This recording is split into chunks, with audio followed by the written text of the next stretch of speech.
I'm Dr. Pujal Gulati from Baby Bloom IVF and Maternity Clinic. I'm an IVF specialist trained from South India and Germany. I would like to today talk about a very sensitive topic, that how IVF may affect your baby or the baby born out of IVF.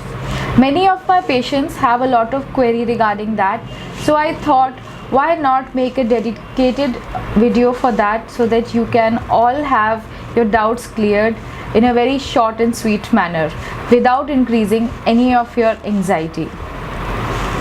I would also like to add that I have a special interest in treating patients with multiple IVF failures.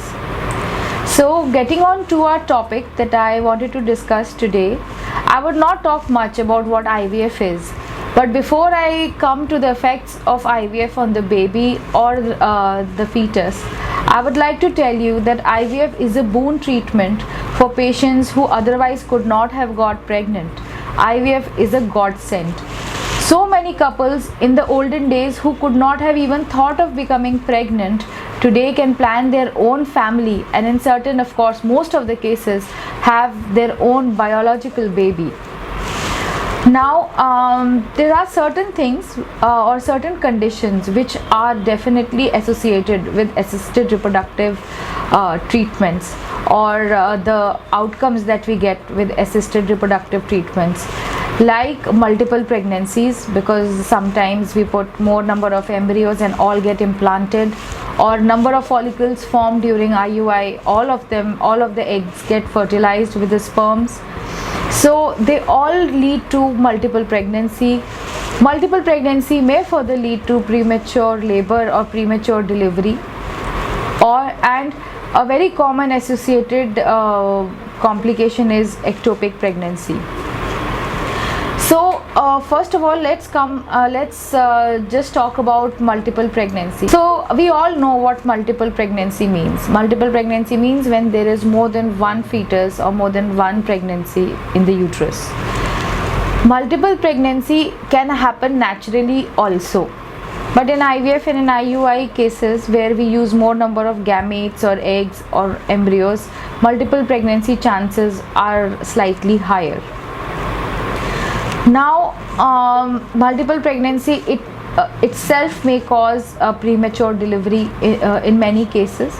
Premature delivery may also be associated in natural pregnancy also, when there is pre-existing diabetes, or there is infection in the vagina or the cervix.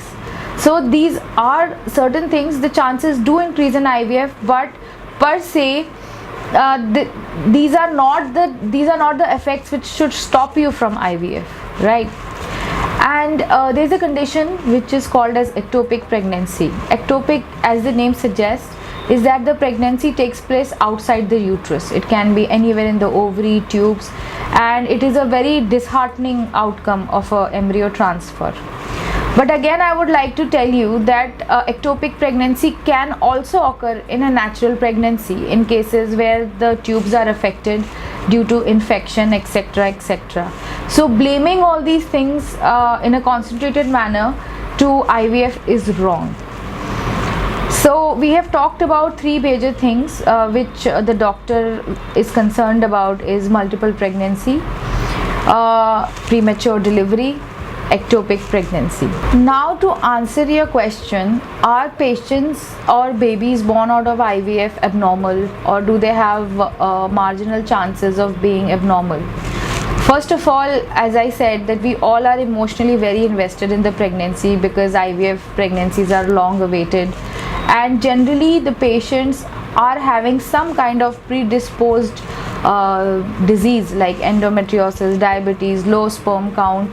So these are the reasons which cause abnormality in the baby. It is not the process of the IVF which causes abnormality in the baby. Human Fertilization and Embryology Authority also say that IVF itself does not cause any complication in the baby, but the pre-existing diseases like diabetes, poor sperm count, or advanced stage are the reasons which cause abnormality in the baby.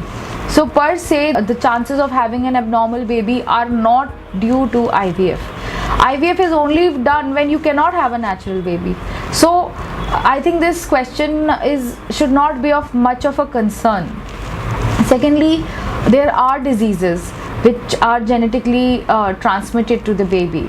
So we do have genetic screening of the embryos as a facility where we can actually find out, like there are certain diseases like Huntington's disease, which is a very debilitating disease which should not be passed to the offspring. So if it's a known case where the parents are suffering from any genetic disease which we do not want the offspring to have, they have an option that they can either choose a sperm or a oocyte donor. Lastly, I would like to conclude that IVF itself does not cause any rise in genetic problems, and in fact it gives us a chance to sort it out. Secondly, the complications associated with IVF are somewhat even associated with natural pregnancy. And yes, I would like to tell you that abortions or ectopic pregnancy are very heartbreaking outcomes of IVF, because IVF pregnancies are itself very closely watched, because they are very much awaited and are associated with a lot of anxiety with them, not only by the doctor but also the couple who are going to be parents after a very long wait. So I would like to say goodbye to you, and I hope my information to you has brought down your anxiety levels. And if you are planning for IVF, you can just step into the process of IVF with full confidence. And if you have doubts, you're most welcome to come and meet us and get your doubts cleared, or you can make a list of your doubts and maybe sort it out with your treating doctor and move ahead with confidence and be confident and happy parents soon.